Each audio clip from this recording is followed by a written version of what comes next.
সময় ব্যবহারটা আমরা কিভাবে করে থাকি, আমরা এই বিষয়টা নিয়ে আজকে একটু আলোচনা করতে চাই। আসলে আমরা সবাই সবসময় ব্যস্ততা থাকি। ব্যস্ততার মধ্যেও দেখা যায় যে আমি ৩ টা জিনিসের কথা আপনাদের মাঝে উল্লেখ করতে চাইতেছি।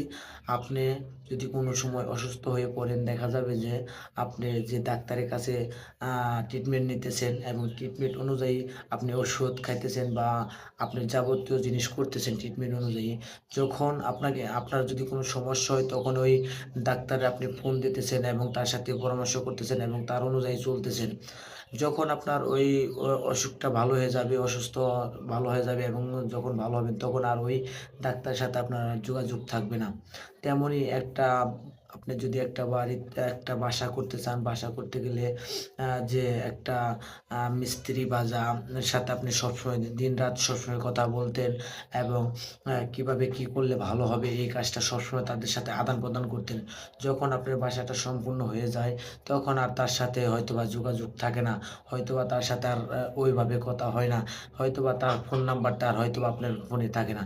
তো তৃতীয়ত আরেকটা বিষয় হলো আপনি যদি কোনো সময় কোনো আ কেস বা আদালতে যদি আপনি কোনো সময় ফেঁসে যান বা দেখা যায় যে আপনার কেস আদালতে বা আপনার যোগাযোগ করতে হয়, তখন আপনি অবশ্যই একটা উকিলের দ্বারা আপনি ওখানে থেকে দেখা যায় যে আপনি সহযোগিতা নেন। আর তখন ওই উকিলটার নাম্বার আপনার কাছে চেক করা বা আপনি যত প্রকারের সহযোগিতা বা যত ধরনের তার সাথে সহযোগিতা নিয়ে থাকেন।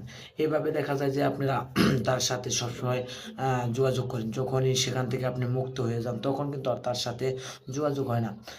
আপনি সারা আপনি যখন অসুস্থ ছিলেন, আপনি শত ব্যস্ততার মধ্যেও তার সাথে যোগাযোগ করতেন।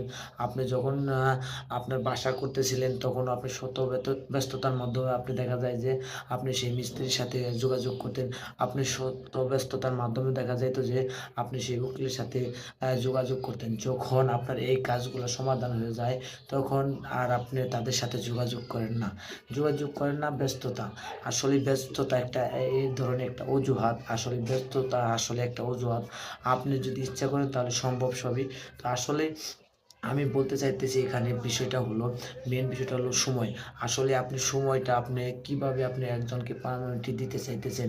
আসলে আপনি যদি সময় যদি কাউকে দিতে চান অবশ্যই আপনি বের করে নিতে পারবেন। কিন্তু আপনি যদি কাউকে সময় না দিতে চান তাহলে কখনো সম্ভব না সে সময়টা পাওয়া। তো আমি এখানে এই মেসেজটা দিতে চাই, আপনি যদি কারো কাছ থেকে সহযোগিতা বা সময় চান, সে যদি আপনাকে সময় না দিতে চায় আপনি কখনো তার কাছ থেকে সময় নিতে পারবেন না। আর যদি আ আপনাকে যদি সে সময় দিতে চায় অবশ্যই সে আপনাকে সময় দিতে পারবে শত ব্যস্ততার মাধ্যমে।